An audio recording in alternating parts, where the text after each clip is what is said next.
Olá! Nosso objetivo hoje é apresentar um roteiro investigativo que tem como tema propriedades da água, tensão superficial, adesão e capilaridade. O principal objetivo desse trabalho é desenvolver um roteiro de atividade investigativa que demonstre na prática as propriedades da capilaridade, adesão e tensão superficial da água, tendo como prioridade o protagonismo do aluno. É importante ressaltar que as atividades de caráter investigativo implicam inicialmente em uma proposição de situação-problema, levantamento de evidências e explicações teóricas, introduz conceitos e promove a sistematização do conhecimento. O professor, ele oportuniza de forma significativa a vivência da experiência pelo estudante, permitindo-lhes, assim, a construção de novos conhecimentos acerca do que está sendo investigado, ou seja, evidenciando o protagonismo durante o processo da aprendizagem. Para essa aula, organizamos a sala em equipe, inicialmente lançando alguns questionamentos para ser respondido em grupo. O que você entende por tensão superficial? Que fatores podem alterar a tensão superficial? Por que a gota é redonda? Possui formato esférico? Como as moléculas de água estão unidas? Por que alguns insetos podem andar sobre as águas? Pense sobre isso e responda. Para responder estas questões, nós desenvolveremos 4 experimentos, que eles apresentarão posteriormente as suas opiniões acerca do que foi visto e observado. Para isso, para os 2 primeiros experimentos, serão utilizados caneta esferográfica, folha de papel, água destilada, moeda de 5 centavos, pipeta ou conta-gota, sal de cozinha, detergente. Depois do questionário respondido pelas equipes, os alunos serão convidados a realizar os experimentos a seguir para que posteriormente reavalize as respostas dadas. Para isso, eles serão orientados, no caso, a adicionarem água em copos e logo em seguida uma pitada de glitter e observar o que acontece, anotando o que foi visto por eles. Em um momento seguinte, eles serão instigados a adicionarem o detergente e ver o que ocorre. Depois, eles irão responder a pergunta: por que após a adição do detergente o glitter afundou?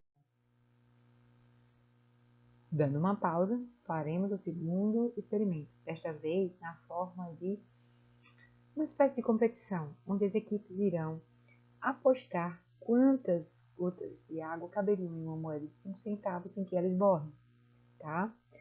Para isso, eles utilizarão um papel para fazer essas anotações primárias.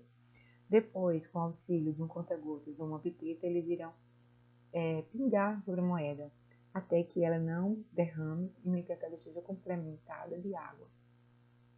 E aí eles irão ver quantas gotinhas coube naquela moeda de 5 centavos.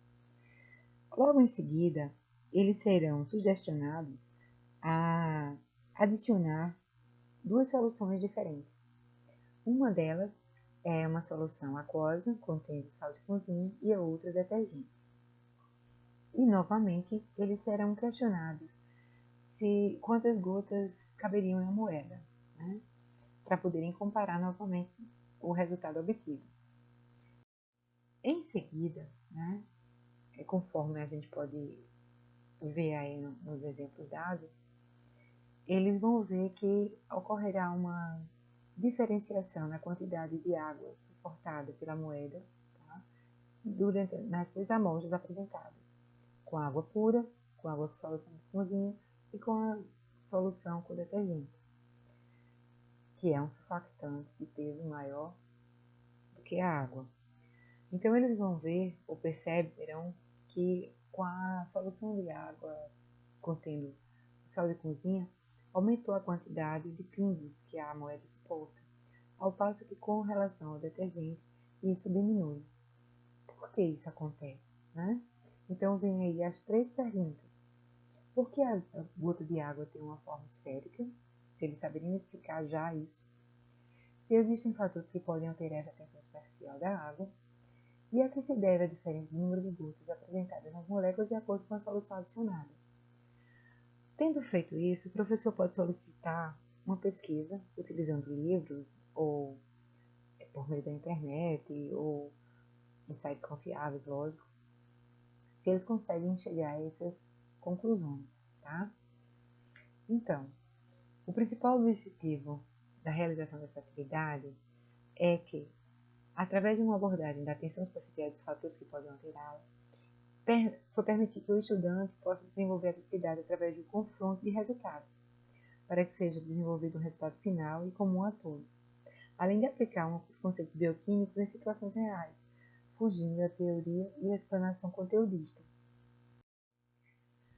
Nós devemos ressaltar ainda, durante as nossas explicações, ao término da experimentação, o quanto é importante a tensão superficial da água, que essa coesão permite, por exemplo, a formação das camadas de gelo na superfície dos ecossistemas aquáticos, permitindo que a vida ocorra mesmo em longos períodos de invernos rigorosos, nos países que nevam, assim como permite que, através dessa adesão com outras moléculas, possa ocorrer o fenômeno da capilaridade, tão importante no processo de sudorese e transporte através dos filamentos vegetais, criptóganos.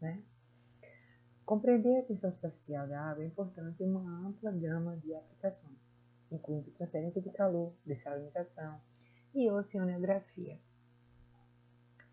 Dando continuidade aos experimentos, nós vamos agora mexer com a curiosidade deles no que se refere à condução, o transporte de substâncias pelos vegetais, tá? Para isso, nós iremos utilizar lupas, corantes, recipiente plástico, copo de vidro, papel, toalha, flores brancas, que pode ser gérbera, rosa, cravo, tesoura, lápis e papel. Para a realização desses dois últimos experimentos, nós pediríamos para que eles respondessem o que eles sabem sobre a questão de coesão, adesão e capilaridade. Se eles sabem alguma coisa, coloque no papel junto com a equipe, porque a equipe vai facilitar a troca dessas ideias. Qual a importância da água para as plantas, como as plantas absorvem a água do ambiente e como eles explicariam o mecanismo que conduz as seiva das raízes dos vegetais até suas folhas para as plantas realizarem fotossíntese. Depois de feito esse questionamento, é apresentada uma situação-problema para eles. Como é que podemos colorir as flores sem colocar tinta ou corante nelas, Para isso, o professor poderia sugerir que eles realizassem um procedimento, como já mencionado anteriormente, utilizando água com corante, flores brancas, com talo cortado do caulezinho da flor, de aproximadamente 10 centímetros. Depois de mergulhado, permitir que essas flores passassem por um tempo nessa água e para que houvesse a mudança na coloração dessas pétalas. Após isso, questionar ou instigar os alunos por que isso aconteceu, para só então ser abordado a questão da capilaridade, como um processo físico, que ocorre a condução de um líquido por tubos muito finos, Isso é em física, mas que cabe muito bem nos vegetais em algumas situações, como é o caso da transpiração ou realização da fotossíntese, A transpiração na liberação da água pelas folhas das plantas. E isso pode ser utilizado não apenas as flores brancas, mas também folhas como as da alcelga, que permitem uma boa visibilidade desse transporte. E fechando, poderíamos demonstrar utilizando rolo de papel, toalha, onde o corante fosse colocado em 2 recipientes, onde houvesse o transporte dessa água de um recipiente para outro, dado um prazo de 1 hora, apresentando assim a capilaridade da água, através da adesão de suas moléculas com a do papel. No final, pergunta-se que propriedade da água pode ser observada, se há algum processo biológico que depende dessa propriedade, visualizada através do experimento.